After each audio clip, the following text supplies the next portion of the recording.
choisi depuis toujours. Dieu, tu m'as béni et appelé avant ma naissance. Tu me tissais dans le silence.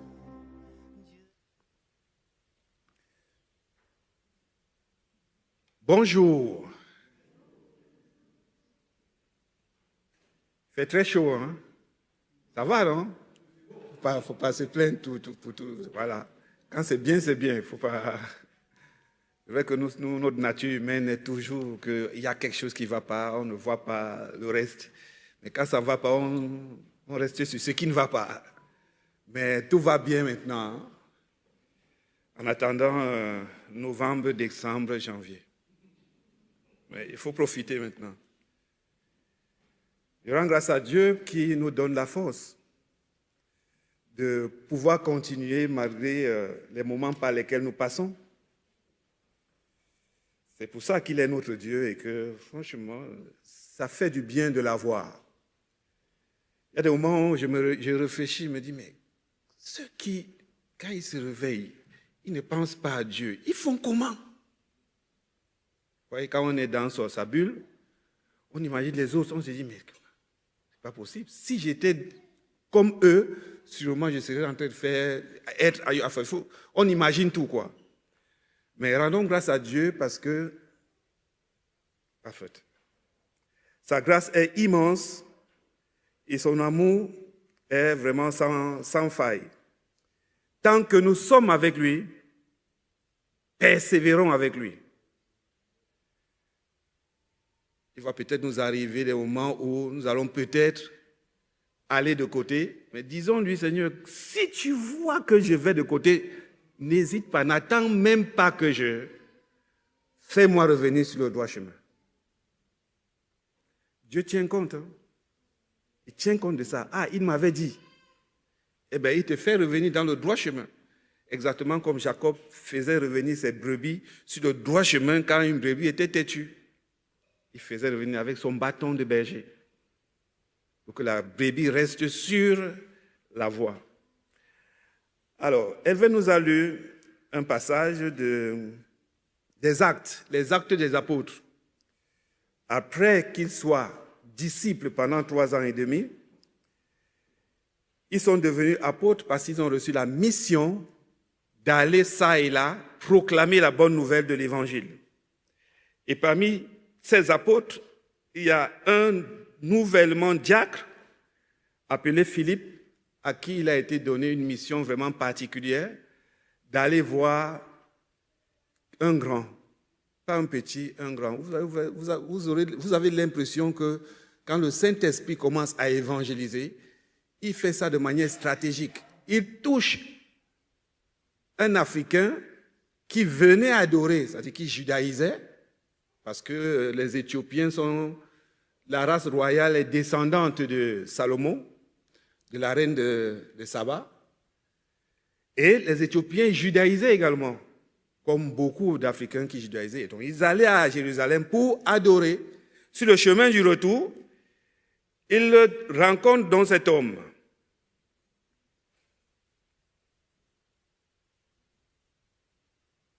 Cet homme que Dieu a envoyé pour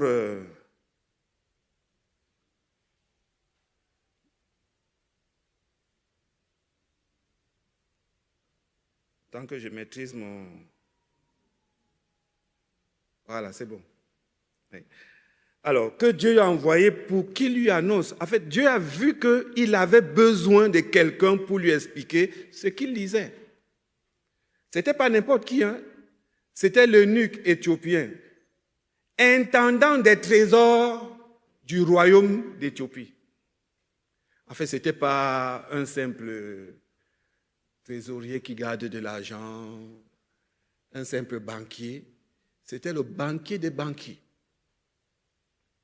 Vous dites souvent en créole, il y a une expression, on dit gardien d'affaires. Hein? Gardien d'affaires. Il protégeait le trésor. protégeait le trésor d'Éthiopie. Il était l'intendant qui gardait les trésors de tout un royaume. Et il avait des gens qui s'occupaient d'aller et venir avec de l'argent et tout ça. Lui, il était le chef des chefs. Mais on nous rappelle également qu'il était eunuque. Ça veut dire quoi? Dévoué. Les eunuques étaient des gens dévoués pour le royaume, dévoués au roi. Parce qu'on les avait fait une ablation du sexe, et ils ne pouvaient plus produire. Donc tous, ils vivaient que pour servir sa reine, Candace. Alors, ainsi donc, il était dévoué à la reine, mais quand il a fallu qu'il choisisse pour son salut, il n'a pas demandé la vie de Candace. C'est une idée de ce que c'était le royaume d'Éthiopie. On était libre d'accepter de se convertir. Même si on est eunuque, dans la cour de l'Éthiopie, de la reine d'Éthiopie. Donc, surintendant des trésors, mais très instruit. Ce n'était pas un illettré, il était très instruit. Mais il lisait, il ne comprenait pas. Exactement comme les bac plus 8, bac plus 12 aujourd'hui, qui lisent la Bible et ils ne comprennent pas. En fait, c'est comme un roman pour eux. Il faut que quelqu'un d'autre vienne leur expliquer le pourquoi du comment. Comprenez ce que ça veut dire? Il faut l'Esprit de Dieu pour comprendre la parole de Dieu. Et celui qui avait l'Esprit de Dieu, c'était Philippe. Et Philippe, donc, il a été très efficace. Pendant qu'il expliquait, l'eunuque n'a même pas attendu. Il dit, voici de l'eau. Mais puisque tu me parles d'eau, baptême, mais voici de l'eau. Qu'est-ce qui empêche? Est-ce que j'ai quelque chose là qui m'empêche? C'est-à-dire que quand vous comprenez la parole de Dieu, une action doit être prise. On ne dit pas, oui, après j'attends demain. Bon, on va voir. Bon, la prochaine fois, on va réfléchir là-dessus. Non. Quand on comprend ce qu'on lit, qu'est-ce qu'on fait? Une action, soit le réveil, soit le baptême, soit un engagement, quelle que soit la chose, il faut qu'une action soit entreprise. La parole de Dieu ne vous laisse pas comme ça. Elle vous engage à dire quelque chose, à apprécier, à décider, à s'engager. Je crois que si vous êtes là, c'est que vous avez fait ça. Un jour dans votre vie, vous avez dit, ah non, non, non, je me baptise. N'est-ce pas? Voilà. Donc, je ne dis pas quelque chose de déplacé. Alors, la question qui est posée là, comprends-tu ce que tu lis, est une question qui n'est pas seulement posée à l'eunuque éthiopien. C'est une question qui nous est posée aujourd'hui aussi. Comprends-tu ce que tu lis? C'est une question qui interpelle. C'est une question qui, dans des situations, nous avons besoin qu'on nous pose cette question-là, dans certaines situations. Comprends-tu ta vie? Comprends-tu la situation dans laquelle tu te trouves? Comprends-tu ce que, quand tu ouvres la parole de Dieu, est-ce que tu comprends ce que tu lis? Parce que si tu comprends, il y a des choses que tu dois faire. On ne comprend pas et on reste sans rien faire. Il faut faire quelque chose. Et il l'a fait. Alors, nous allons donc faire une petite balade biblique. Ne vous en faites pas, je nous ai aidés parce que je vais faire passer les versets. Ça sera plus facile. On va faire une petite balade biblique. Et nous allons ressortir 2 cas très très importants dans lesquels Dieu a agi d'une certaine manière en fonction de l'attitude que ses enfants ont eue. Et nous allons tirer des conclusions. Ça sera intéressant quand même. Alors, nous commençons par lire donc Matthieu. Matthieu nous fait comprendre que les Sadducéens ont posé des questions à Jésus et ils ont demandé un miracle. Et Jésus a refusé de leur faire le miracle. Et qu'est-ce qu'il dit? Jésus leur répondit, le soir, vous dites, il fera beau, car le ciel est rouge. Et le matin, il y aura de l'orage. Aujourd'hui, il y aura de l'orage aujourd'hui, car le ciel est d'un rouge sombre. Vous savez discerner l'aspect du ciel, et vous ne pouvez discerner les signes des temps. En fait, il y a là un petit reproche, je peux même dire un bon reproche quand même. Pourquoi? Parce que c'est des gens supposés comprendre des choses. Alors, ils demandent le miracle. Et Jésus dit, non, je peux faire le miracle, mais je refuse de faire à vous. Je refuse de vous donner ce miracle. Pourquoi? Parce que vous êtes censés voir les choses, comprendre et appliquer. Une génération méchante et adultère demande un miracle. Il ne leur sera donné rien d'autre que le miracle de qui? De Jonas. Puis il les quitta et s'en alla.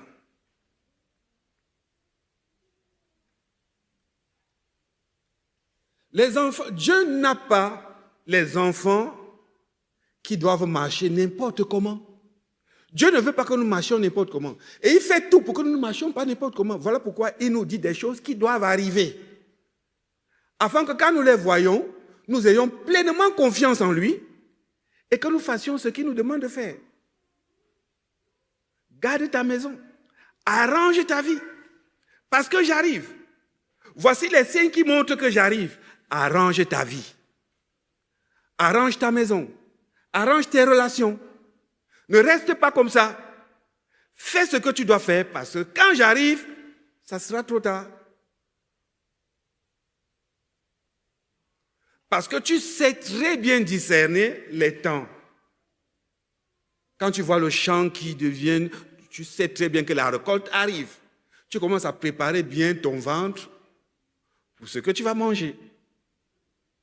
Tu commences à préparer ta caisse de trésor pour le trésor que tu auras. Pourquoi? Parce que tu sais très bien que la récolte sera grande. Quand tu vois, tu discernes les choses et tu comprends. Donc, tu peux comprendre les signes des temps. Tu peux comprendre les choses qui arrivent. Tu peux comprendre la situation dans laquelle je te place. Tu peux m'interroger sur ta situation que tu traverses et je peux te dire les choses. Mais ne fais pas comme si je ne fais rien avec toi. Je marche avec toi tous les jours. Je te dis des choses, mais tu fais comme si c'est tout à fait évident. Mais pourtant, je t'ai dit quelque chose. Donc, enfants de Dieu, Dieu ne veut pas que nous marchions comme des gens qui ne savent pas avec qui ils marchent. Matin et soir, Dieu nous suggère des choses. Il nous dit des choses. Pas des actions, pas des paroles des autres, mais il nous dit toujours des choses. Et nous savons discerner les choses et nous pouvons comprendre ces choses-là puisque c'est notre Dieu et il nous le dit. Nous allons donc prendre 2 cas dans la parole de Dieu, très intéressant, pour analyser un peu le message d'aujourd'hui. Le premier cas, c'est Daniel. Daniel est parmi les captifs de Juda à Babylone. Il a interprété les songes du roi. Il a eu-même lu des songes qu'il a interprétés. Là, on se trouve dans Daniel 9. Dieu lui a donné Daniel 8 à la 3e année du roi Belshazzar. Il n'a pas pu continuer la vision parce qu'il était languissant, il n'arrivait pas à continuer. Et Dieu lui a dit, ok, va, repose-toi, parce que la vision était très forte. 8 ans après, Dieu met dans son cœur d'aller lire le livre de, de Jérémie. Alors Daniel le dit là.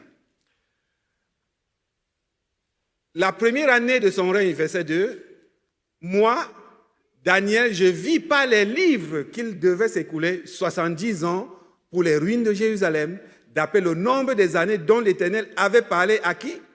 À Jérémie, le prophète. Alors, on va aller voir le livre de Jérémie. Jérémie 25, 8 à 12. Voilà ce que Daniel lisait. Il disait ceci. C'est pourquoi ainsi parle l'Éternel des armées. parce que vous n'avez point écouté mes paroles. J'enverrai chercher tous les peuples du septentrion, dit l'Éternel, et j'enverrai auprès de Nebuchadnezzar, roi de Babylone, mon serviteur. Je le ferai venir contre ce pays et contre ses habitants. Et vous lisez le reste, c'était la punition que Dieu donnait. Et au verset 12, il est écrit, mais lorsque c'est... Non, le verset 11 déjà. Tout ce pays deviendra une ruine, un désert, et ces nations seront asservies au roi de Babylone pendant combien d'années? 70 ans. Mais lorsque ces 70 ans seront accomplis, je châtierai le roi de Babylone et cette nation. Comprenez bien. Quand les 70 ans seront accomplis, donc en fait, quand il châtira, ça sera la fin de la captivité des Juifs. C'est ce que ça veut dire. Il châtira ce royaume-là. Retenons ça. Alors, qu'est-ce qui se passe? Peut-être, je ne sais pas si beaucoup d'entre vous ne connaissez pas l'histoire de Daniel. C'est les captifs de Babylone. Beaucoup d'entre vous connaissent également, je crois. C'est les captifs de Babylone. Et Daniel, à un moment donné, comprend que quelque chose doit se passer. Pourquoi? Parce que un an avant, il était en 38 là, on est à 538 avant Jésus-Christ. Mais à 539, Belshazzar a fait du n'importe quoi et Dieu est venu avec son doigt, il a écrit et il a dit, aujourd'hui ton royaume s'arrête. On se retrouve là à 66 ans, on n'est pas encore à la 70e année. On est à 66 ans avant les 70 ans. Mais Daniel comprend qu'il y a quelque chose. Et Dieu met dans son cœur d'aller lire les livres. Parce que, attention, hein, ce n'est pas Daniel qui trouve que non, il faut qu'il aille lire les livres. Le plus souvent, quand vous ouvrez la Bible, vous ne comprenez pas que c'est Dieu qui vous pousse à aller lire la Bible et vous découvrez quelque chose, vous dites, ah oui, c'est parce que j'ai. Ah non. Nous nous croyons toujours seuls, mais nous ne sommes pas seuls. L'Éternel est toujours là. Les inspirations que nous avons nous viennent de l'Éternel. Et l'Éternel le pousse à aller lire le livre de Jérémie. Et il découvre dans ce livre qu'il y a quelque chose qui ne va pas. Babylone est déjà passé. Ça fait 1 an que Babylone n'est plus sur nous. Pourtant, Dieu a dit, au bout des 70 ans, je vais châtier et je vais vous libérer. Mais ils sont encore là. Or, il y a 1 an, Cyrus a pris le pouvoir. Donc les Mèdes et les Perses ont renversé Babylone. Il y a un problème. Et ça va donc lui, il comprend que, non, il y a un problème là. Il se met donc à prier. Il dit à Dieu, je te demande pas, normalement, si Dieu dit après 70 ans, tout à fait normal, il faut attendre 70 ans. Mais pourquoi il va déranger Dieu alors que les 70 ans ne sont pas encore accomplis? C'est la première question que je me suis posée. Pourquoi? Dieu dit quelque chose, mais c'est Dieu. Il l'a dit, il faut l'accepter. Mais non. Daniel compte bien, c'est 66 ans. 70e année, il faut attendre qu'on soit libéré. Mais non. Il commence à prier Dieu pour que Dieu les libère et qu'il puisse faire quoi? Être fidèle à sa parole de libérer. Et vous savez quoi? Eh bien, Dieu a écouté. Dieu a écouté et il a dit, au moment où tu priais, eh bien, j'ai envoyé, il va te dire ce qui est, voilà. Donc, il y a un problème qui ne va pas. Dieu dit 70 ans, mais Daniel, arrête-toi. Dieu a dit 70 ans, arrête-toi. Pourquoi tu vas déranger Dieu? Non. Il s'en va. Il dit à Dieu, non, Seigneur, il faut que tu nous libères. Il faut que tu prononces une parole. Parce que là, il faut qu'on rentre chez nous. On a déjà mis trop long ici. Il faut qu'on rentre chez nous. Et Dieu écoute Daniel. Et Dieu dit, ok, vous serez libérés. 1 an après, Cyrus prend le décret et dit, et pourquoi? Parce qu'on a dit à Cyrus, je ne sais pas comment Cyrus a su, mais dans les livres, 200 ans avant, il y a une prophétie qui a été donnée, que Cyrus, tu es celui par qui les captifs seront libérés. Et Cyrus a vu ça et dit, ah bon? Donc 200 ans avant, mon nom était déjà prononcé. Et Cyrus a fait le décret. Parce qu'il craignait aussi l'Éternel. Il a fait le décret et Israël est libre. Vous pouvez aller chez vous, construire le temple de Jérusalem et ça se passe quoi? 3 ans avant les 70 ans. Ceci veut dire quoi? Ceci veut dire que c'est pas parce que Dieu t'a mis dans une épreuve, c'est pas parce que Dieu a déjà dit que c'est comme ça que tu vas rester là à attendre que, bon, il a dit. On va faire comment? C'est Dieu. Dieu attend de toi que tu ailles plaider avec lui. Pour ça, parce qu'il s'agit de ta situation. Tu es dans une épreuve. L'épreuve te dérange, et tu restes là, tu dis oui, d'abord. Et ça, c'est de l'indolence. Et Dieu n'est pas d'accord avec ça. C'est comme si tu ne prends pas ta vie en main, ta vie spirituelle en main. Il y a des gens qui restent dans une épreuve, ils restent là comme ça, des années, comme celui qui a fait 38 ans. Il a fallu que Jésus vienne lui dire que lève-toi, prends. Il dit que mais je n'ai personne pour me jeter dans la piscine. Quand l'eau est agitée, quand je veux y aller, il y a quelqu'un qui saute avant moi. Mais pourquoi tu ne peux pas ramper, tu restes là à 1 mètre ou bien à 2 mètres de la piscine? 38 ans, il est resté là. Il a fallu que Jésus ait pitié de lui vienne. Oh, non. Prends ton truc là, lève-toi et marche. 38 ans. Il y a des gens qui restent dans l'épreuve comme ça. Le temps de l'épreuve que Dieu a donné même est déjà passé, mais eux-mêmes ils allongent l'épreuve. Pourquoi? Parce qu'ils ne savent pas discerner leur propre vie, les épreuves que Dieu leur donne, et ils ne savent pas où ils en sont. Ils ne savent pas interroger Dieu. Et nous pouvons rester comme ça des années et des années. Et le christianisme nous semble quelque chose de très lourd à porter. Pourtant, Dieu t'a déjà libéré depuis longtemps. Ton attitude fait que tu prolonges toi-même ta souffrance. Deuxième cas. Le deuxième cas, c'est celui de... Nous sommes dans la leçon de cette semaine, enfin pas la leçon de cette semaine, de ce trimestre. Là, il s'agit de l'histoire des Hébreux.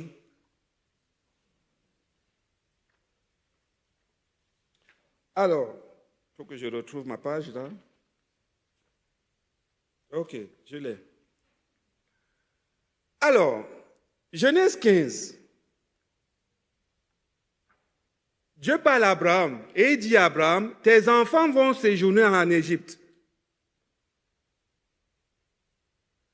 Ils seront étrangers dans un pays qui ne sera point à eux et ils seront asservis. Et on les opprimera pendant combien d'années? 400 ans. Mais je jugerai la nation à laquelle ils seront asservis et ils sortiront ensuite avec de grandes richesses. Toi, tu iras en paix avec blablabla jusqu'à la fin. Nous sommes en plein dans le trimestre, nous en parlons chaque semaine. Ça, c'est Dieu qui dit à Abraham, ils seront en Égypte 400 ans, mais en Égypte, ils seront asservis. Mais je ne vais pas oublier. Pourquoi? Parce que je dois négocier avec des Amoréens. Comme ils sont aussi très durs à convaincre, pendant que je négocie avec eux, vous passez d'abord 400 ans. C'est quand même difficile de convaincre un peuple. Il n'a pas pu convaincre les Amoréens pendant 400 ans, l'Éternel.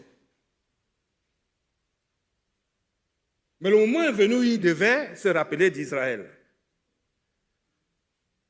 Alors, ce verset dit quoi? Ce verset dit, le séjour des enfants d'Israël fut de combien d'années? Nous venons de lire quoi? Il y a un problème. Même si on dit qu'il faut arrondir les choses. 430, on arrondit, ce n'est pas 400. Il y en a qui ont dit, oh non, la Bible il y a beaucoup d'erreurs dans la Bible. Il n'y a pas d'erreurs dans la Bible. C'est nous qui n'avons pas encore compris. Pourquoi? Parce que si vous prenez toute la Genèse, en fait, la Genèse, ce n'est pas un livre qui a été inspiré. Les autres livres ont été inspirés. La Genèse n'a pas été inspirée. La Genèse a été une dictée. Dieu a dit à Moïse, assieds-toi. Il a commencé à dicter à Moïse. Donc c'est Dieu qui parlait avec ses mots et Moïse écrivait. Toute la Genèse. Parce que Moïse n'était pas là. Comment Moïse pouvait savoir tout ce qui s'est passé dans le passé? Donc Dieu, à un moment donné, il a commencé à dicter à Moïse l'histoire depuis la création. Donc en fait, il est en train de faire un commentaire de l'histoire. Du coup, il y a des choses qui sont importantes que Dieu laisse, Dieu retient, et des choses qui ne sont pas importantes que Dieu laisse de côté. Voilà pourquoi les gens sont toujours étonnés de voir que, ah oui, pourquoi Dieu ne parle pas des filles d'Adam? Parce que ce n'est pas important. Ils se posent des questions, mais comment ils ont pu avoir les enfants alors qu'on ne parle pas des filles? Mais Dieu a choisi de ne pas parler des filles. Parce qu'il faisait le commentaire à Moïse de la création jusqu'au moment où Moïse est là, sur le Sinaï. Et il a même raconté à Moïse sa propre histoire, parce que Moïse n'était pas là quand Amram et Jochébed, enfin, il était là, mais il n'était pas conscient, il était encore un petit enfant. Dieu lui a raconté encore sa propre histoire. Moïse ne pouvait pas savoir ça.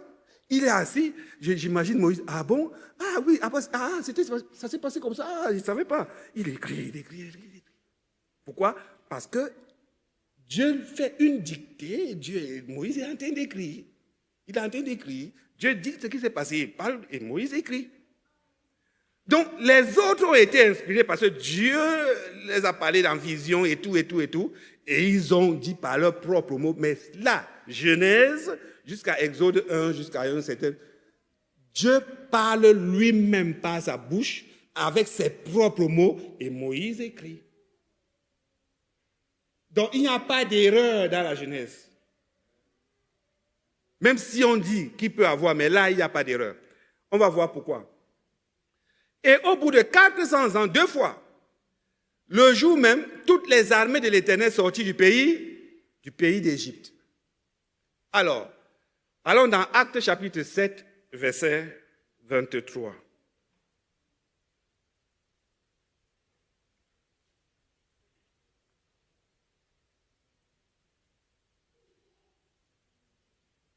Genèse, oui, Acte 7, verset 23.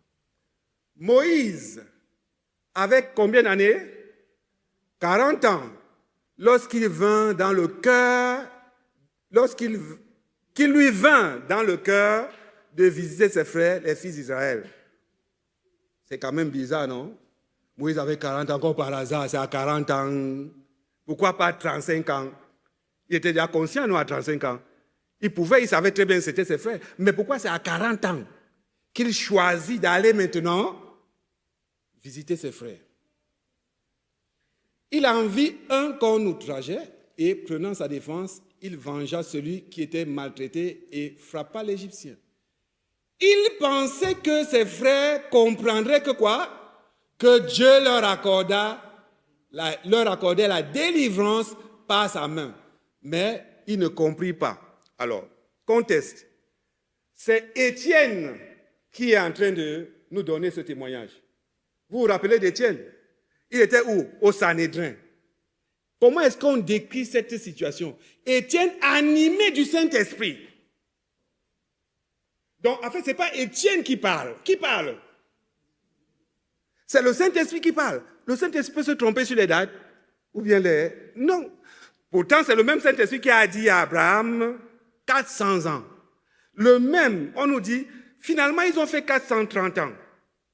Et Étienne, par le Saint-Esprit, confirme. Le jour suivant, il parut au milieu d'eux, comme ils se battaient, et les exhorta à la paix. Hommes, dit-il, vous êtes frères.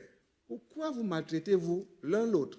Mais celui qui maltraitait son prochain le repoussa en disant, qui t'a établi chef et juge sur nous? Veux-tu me tuer comme tu as tué l'Égyptien? À cette parole, Moïse prit la fuite et il alla séjourner dans le pays de Madian où il engendra 2 fils. 40 ans plus tard, un ange lui apparut. Donc, Moïse a 40 ans, on est d'accord? 40 ans plus tard, donc ça veut dire qu'il a fait 40 ans dans le désert, à Madian. On est d'accord? Donc, au moment où il avait 40 ans, il est allé voir ses frères, il a été chassé, il a fui l'Égypte. Pourquoi? Parce que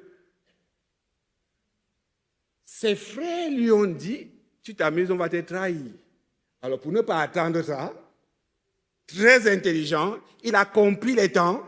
Il a dit non, je préfère fuir parce que c'est moi l'intrus là maintenant. Parce que quoi?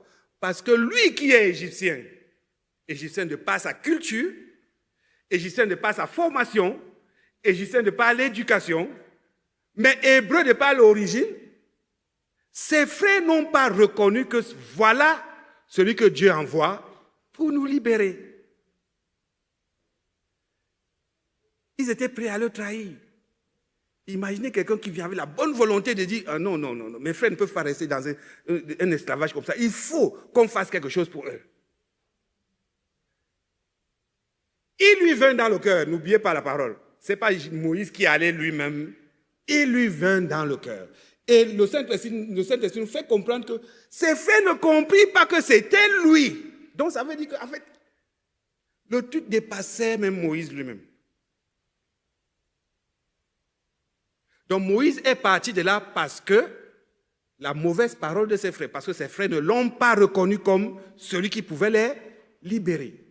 Donc dites-moi un peu, 40 ans au désert, alors qu'il avait 40 ans au moment où il s'en allait.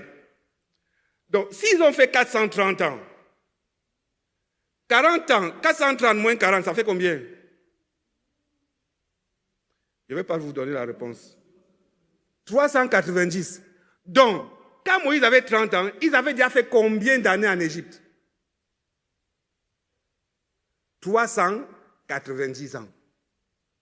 Donc à 390 ans, Dieu était déjà prêt à les libérer. Alors que c'est le même Dieu qui a dit, ils vont faire 400 ans, après les 400 ans, je vais les libérer. Qu'est-ce que ça vous donne sur ce qu'est Dieu? Quelle information ça vous donne sur qui il est? C'est parce qu'il a dit 400 ans, que nous allons dormir sur nos lauriers. Il dit, oui, mais c'est la parole de Dieu. Il dit, il faut plaider. Venez et plaidons. Venez et plaidons. Dis-moi ce que tu as. Dis-moi. Je peux changer ce que j'ai dit. C'est ce que tu es en train de nous dire là. Je peux changer. C'est pas parce que j'ai dit qu'il faut. Non. J'ai dit oui, mais je peux changer. Viens, on plaide. Venez et plaidons. Si vos péchés sont noirs comme du cramoisi, ils deviennent comment? Dieu n'est pas carré, il n'est pas fermé, il est ouvert et c'est un bon négociateur. Si vous-même vous êtes un bon négociateur. Donc nous pouvons très très bien négocier nos vies avec Dieu. Donc ce n'est pas le Dieu Zeus ou bien capricieux qui, oh là là, il ne faut même pas l'approcher. Non, quand il a déjà dit c'est ça. Non, on peut l'approcher, on peut négocier des choses avec lui et il peut nous accorder des avantages parce que nous sommes approchés de lui pour négocier. Donc, 490 ans, mais il pouvait attendre 400 ans, 10 ans après. Mais parce qu'ils ont rejeté Moïse, finalement, qu'est-ce qui s'est passé? Ils ont fait 430 ans. Il y en a qui disent que, ah oui, parce que Moïse avait tué un Égyptien. Vous croyez que ça compte ça? Ce n'est qu'un petit détail. Combien d'Égyptiens sont morts? Dieu lui-même, quand il a envoyé les plaies, vous avez compté les morts? Donc Moïse s'en est allé, pourquoi? Parce que ses frères ne l'ont pas reconnu. Ils voulaient quelqu'un qui leur ressemble. Vous voyez? On aime bien les gens qui nous ressemblent, n'est-ce pas? Quand quelqu'un vient te dire quelque chose, ah oui, mais tu te prends pour qui? Oui, mais pourquoi toi tu me dis ça, toi? Ah oui, mais tu n'as pas vu ce que toi-même tu as fait?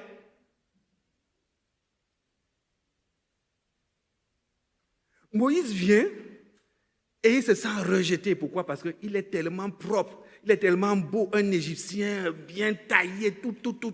Et eux, avec leur haillon, tout ça, ils ne reconnaissent pas. Non, ça c'est un Égyptien. Et c'est bizarre, un Égyptien qui tue un Égyptien. Normalement, ça doit être un signe, un bon signe que ce gars-là...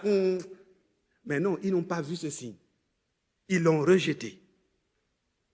Et parce qu'ils l'ont rejeté, ils ont fait 430 ans de plus. Alors que Dieu était prêt à les libérer à 390 ans. 1 an, 2 ans, et puis ça coûte quoi à Dieu en un jour? Ça s'est passé en 6 mois. Les 10 plaies là, ça s'est passé en combien de temps? 6 mois. 10 plaies. Donc Dieu était prêt à les libérer avant, mais qu'est-ce qu'ils ont eu? 40 ans de souffrance de plus. Parce qu'ils n'ont pas su lire les temps et les moments, su apprécier celui qui était devant eux. Et pour cette petite erreur, enfin, je ne sais pas si on peut appeler ça petite erreur, mais ça a fait 40 ans de plus de souffrance. Sûrement, il y a des enfants qui sont nés dans la souffrance, qui ont eu 40 ans dans cette souffrance-là, étant esclaves. Vous voyez les deux cas? Daniel, il a compris les temps et les moments, et il a négocié avec Dieu, et ils ont gagné 3 ans. Ils ont été libérés avant. Le décret est sorti avant. Les Israélites en Égypte, ils n'ont pas reconnu le libérateur 40 ans de plus. Dans ces deux cas, vous allez voir l'attitude que Dieu a. Vous allez voir que de notre attitude dépendra les épreuves dans lesquelles et les souffrances que nous avons. Le problème, ce n'est pas Dieu, parce que lui, il est fin négociateur et prêt à négocier tout avec nous. Le problème, c'est nous. Qu'est-ce que tu fais de ta vie? Comment négocies-tu ta vie avec Dieu? Comment lis-tu ta vie? Oui, précède.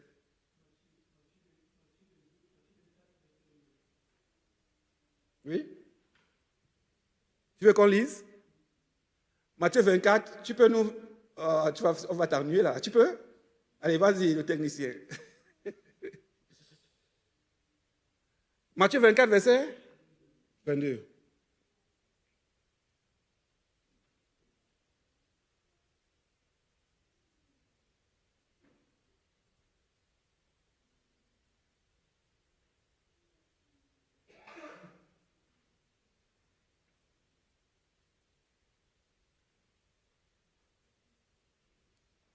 Oui? Ah, vraiment, si le Seigneur n'avait pas décidé de réduire le nombre de ses jours, personne n'en réchapperait. Mais à cause de ceux qu'il a choisis, il abrégera ce temps de calamité. À cause de ceux qu'il a choisis, il va abréger ça lui-même. Donc, on a deux cas. Un cas où, parce qu'il était ouvert, parce qu'il aimait être en présence de Dieu, parce qu'il aimait négocier avec Dieu, il est allé. Une seule personne, hein, on n'a pas besoin d'être tout le peuple. Une seule personne, et il a négocié, ils ont eu 3 ans. Mais d'autres personnes, dans un autre cas, les enfants d'Israël en Égypte, en rejetant Moïse, qui était le libérateur, ils ont fait 40 ans, donc 30 ans de plus par rapport à ce que Dieu avait prévu. 2 cas, 2 attitudes différentes. Donc, qu'est-ce qui se passe? Dans nos vies là, Dieu a des moments où il nous visite. Dieu a des moments où il vient, où il nous propose des choses. Dieu a des épreuves par lesquelles il veut, ou il souhaite qu'on passe. Quand vous voyez quelque chose de bizarre dans vos vies, ou bien j'ai quelque chose de bizarre dans ma vie, ramenez ça à Dieu. Ramenez ça à Dieu. Parce que vous ne comprenez pas. Donc celui qui comprend, c'est lui. Ramenez ça à Dieu. Quelque chose qui vous semble, ramenez ça à Dieu. Je ne comprends pas ça. Qu'est-ce que tu veux me dire? Qu'est-ce que tu veux me dire là? Parce que vous avez le droit, on a le droit de demander à Dieu ce qu'on veut, parce qu'il s'agit de nos vies. Puisqu'il nous a donné la liberté de choisir le bon et le mauvais, alors nous avons la liberté de lui dire, Seigneur, je veux comprendre ce qui ne va pas là. Est-ce que tu peux me dire? Afin que je ne tombe pas dans des erreurs. Ah, Dieu ne va pas vous refuser ça, hein? Il dit, mais voilà, quelqu'un qui est sérieux, là, il sait ce qu'il veut, il sait où il va. Et il sait qui je suis. Et il va vous dire ça. Nos vies sont tellement pleines d'épreuves. Tellement d'épreuves. Et toutes ces épreuves-là, ce n'est pas du hasard, ça ne vient pas au hasard, non. Celui qui croit qu'il vit au hasard, il a un problème. Ça ne vient pas du hasard. Quelle que soit l'épreuve, même si elle est minime comme ça, il n'y a pas d'épreuve minime. Hein? Non. Il y a quelque chose. Il faut qu'on ait le réflexe de toujours ramener ça à qui? À Dieu. Dis-moi ce qui ne va pas là. Dis-moi ce qui ne va pas. Ainsi, nous serons toujours devant lui et nous saurons ce qui ne va pas. Alors, Luc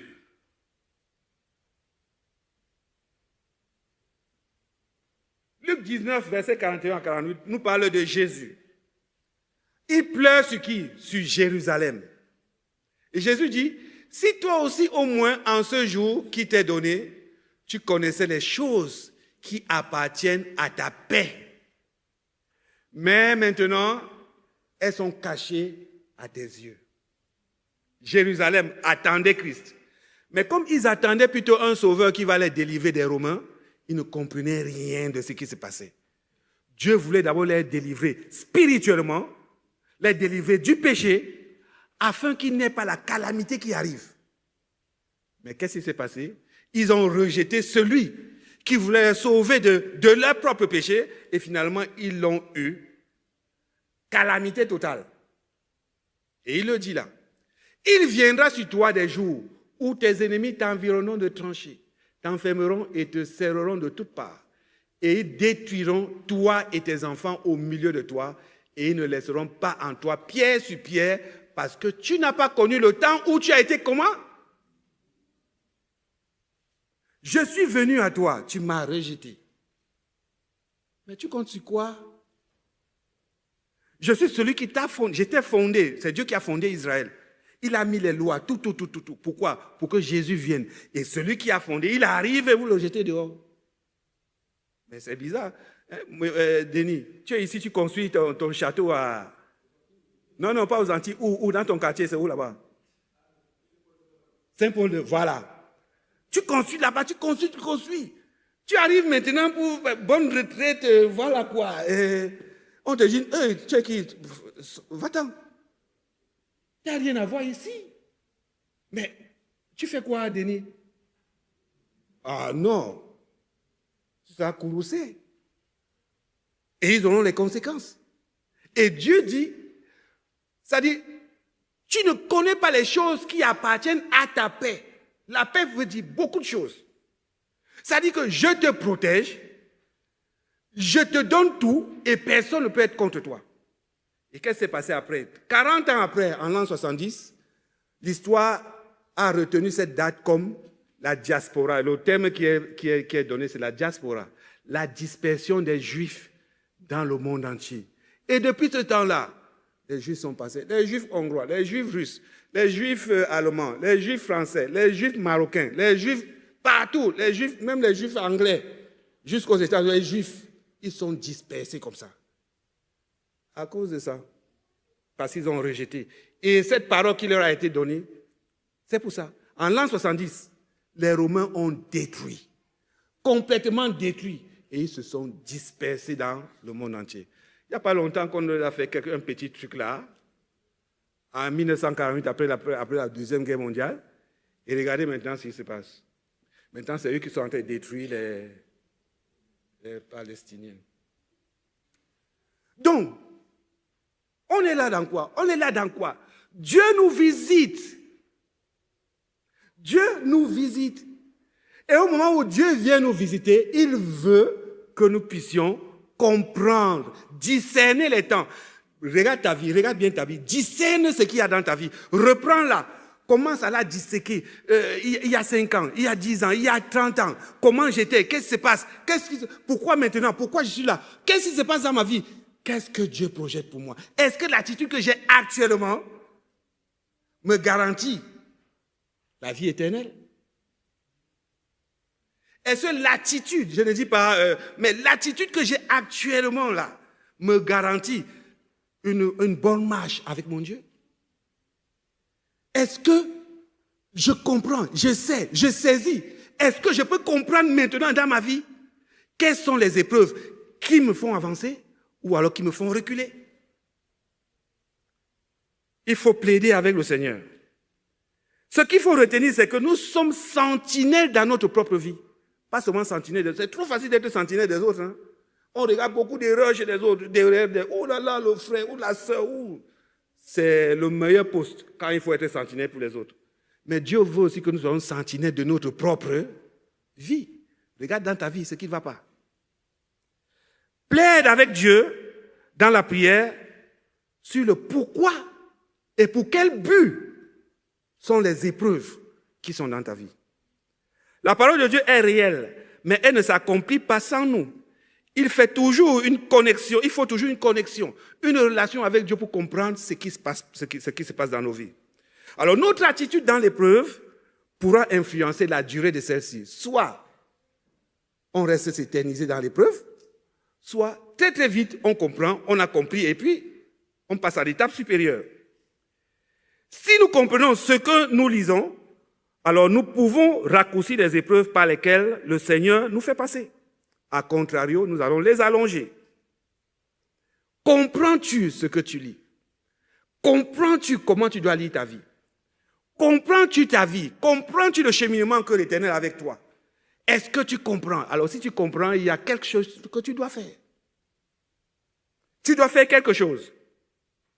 Moi, je crois de tout mon cœur que dans la vie de l'Église en général et dans la vie de Vendôme en particulier, il y a un agenda prophétique, fait des événements que nous traversons ensemble, qui soit nous rapprochent de Dieu ou alors nous en éloignent. Le problème, c'est quoi? Quel est mon grain de sel ou bien mon grain de sable que je mets?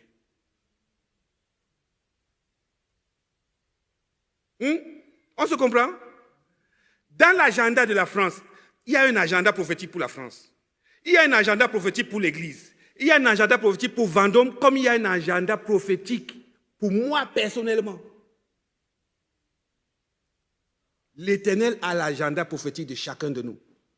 Quels que soient les événements qui arrivent, quelle est l'attitude que tu as? Est-ce que tu viens compliquer les choses par tes paroles ou alors tu les arranges? Dans ta propre vie, quelle est l'attitude que tu as? Est-ce que tu compliques toi-même ta propre vie de sorte que Dieu, ça devient difficile à Dieu de placer un mot ou bien de te dire une parole bénie? Ou alors, tu facilites à Dieu des choses. De toute façon, l'Éternel est toujours là. Et l'Éternel attend toujours que nous puissions être avec lui et pour plaider avec lui, afin que nous ne vivions pas au hasard, mais que nous vivions sachant où nous allons, parce que nous savons d'où nous venons. Et que notre présent soit animé de sa présence, afin que notre futur soit garanti avec lui. Il est avec nous, et il veut nous écouter, et il veut plaider avec nous. Alors, mon frère, ma soeur, comprends-tu ce que tu lis? Que Dieu bénisse sa parole. Amen.